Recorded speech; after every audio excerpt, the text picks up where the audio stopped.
На 8 септември 1991 година, користејќи го сувереното право на самоопределување, прогласивме независна држава и се вклучивме во културниот надпревар меѓу народите.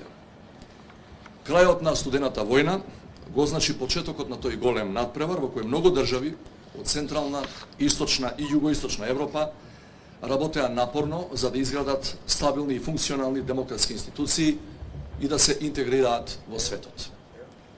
Но иако почнавме од иста стартна позиција и игравме според правилата, во одредени периоди, како држава се соочивме со двојни стандарди и пристрасни судии, што не секогаш ни овозможуваа праведно оценување на постигнатото.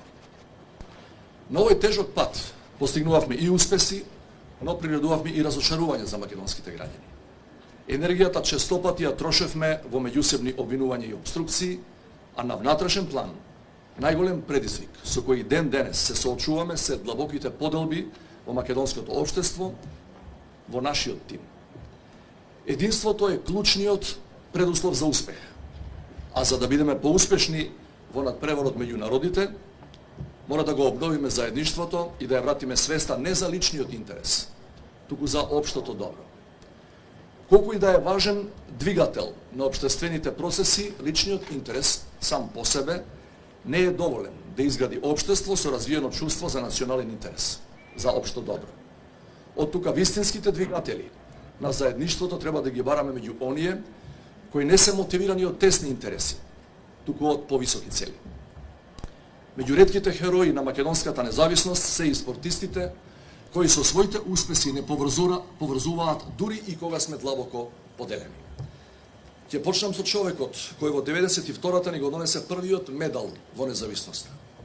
Нашиот параолимписки шампион Бранимир Јовановски, освен златото од Барселона, Бранимир освои над 50 медали од светски и европски првенства и купови и е повеќекратен македонски државен шампион во стрелаштво со воздушен пиштол. Како тренер, своите искуства несебично ги споделува со другите. Како граѓански активист, преку Мобилност Македонија, Бранимир со години се бори за солидарно општество со еднакви можности за сите, во кои лицата со попреченост ќе можат како рамноправни да го живеат животот. Бранимир успеа да инспирира многу наши сограѓани да ги надминат пречките. Меѓу нив е и нашата параолимписка рекордерка во стрелаштво, Оливера Накорска-Бикова. Сите ја паметиме по златниот медал што го освои на летните параолимписки игри во Лондон во 2012-та, со над 20 медали на европски и други меѓународни првенства и купови. Таа годинава по втор пат стана европски шампион. Благодарение на нејзината мирна рака и фокусот кон целта, таа го држи светскиот параолимписки рекорд во стрелаштво со воздушен пиштол. Оливера ни покажа дека за интегритетот на човекот не е битен само физичкиот интегритет, туку не помалку и интегритетот на личноста, на карактерот. Параолимписките игри се неправедно во сенката на олимписките.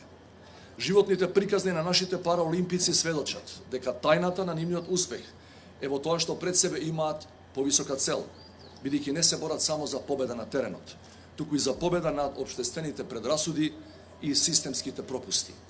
Затоа, освен за македонскиот идентитет, мора да зборуваме за карактерот на македонското општество. Со идентитетот се раѓаме, но карактерот го развиваме. А вистинскиот карактер на едно општество се гледа од односот кон неговите најранливи членови. Драги сограѓани, денеска со нас е и нашиот олимписки ветеран Шабан Трстена. Во далечната 84-та во Лос Анџелес, на свој 19 години стана најмладиот борач што освоил златен медал на олимписките игри. 4 години подосна во Сеул освои сребро, а во својата кариера беше двократен европски шампион и 4-кратен европски вице-шампион. Доаѓајќи од скромно и сиромашно семејство, неговиот успех е резултат на огромната пожртвуваност. Трстена е познат и по неговата менторска грижа за помладите генерации на спортисти. И денес го користи своето искуство и име како македонски спортист на 20-тиот век, за да ги промовира младите спортски таленти и да им помогне да го достигнат олимпискиот врв.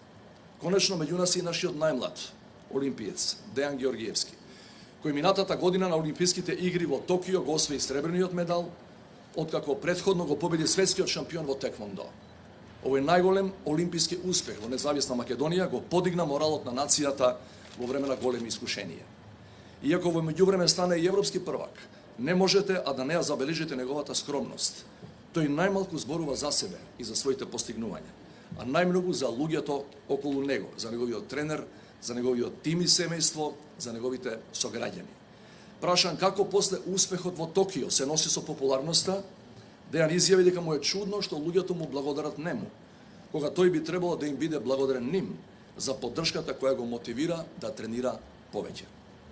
Токму таквата свртеност не кон себе си, туку кон другите е пример за вистински патриотизам.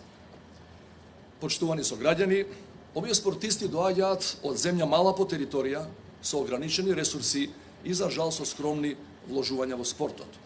Но нив тоа не ги поколеба да работат пожртвувано за спортската слава на нашата заедничка татковина.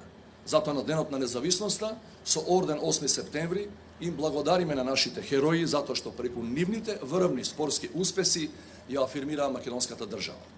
Нивните спортски и човечки вредности, солидарноста, интегритетот, пожртвуваноста и скромноста се предуслов за изградба на хумано општество на праведни. Нашите јунаци се и прекрасен пример за младите генерации, бидејќи ги мотивираат не само да бидат одлични спортисти, туку и добри луѓе, пример за средините во кои живеат. Почитувани, правилно разбран и практикуван, спортот го брани идентитетот, го гради карактерот и го трансформира општеството на позитивен начин. Основачот на модерните олимписки игри, Баранот де Кубертен, верувал во моќта на спортот да ги помирува луѓето и народите, со тоа што ќе им овозможи да се фокусираат на она што ги поврзува, наместо на она што ги разделува. Затоа централниот идеал на олимпизмот е мирот. Доктор Лудвиг Гатман пак ги основал параолимписките игри, бидејќи за разлика од неговите современици кои во лицата со физичка попреченост гледале осакатени пациенти на смртна постела, тој бидел луѓе со огромен потенцијал и храброст. Неговиот идеал бил препознавање на достоинството на различните од нас. Во овие два врвни олимписки и параолимписки идеали е содржано она што нам ни е денес најпотребно, а тоа е подготвеност да го препознаеме најдоброто кај другиот, различниот од нас. Затоа сплотени, збогатени со сите наши таленти и разлики, како еден македонски тим, да продолжиме да го градиме нашиот заеднички дом. Нека ни е за многу години независноста, да живее Република Северна Македонија.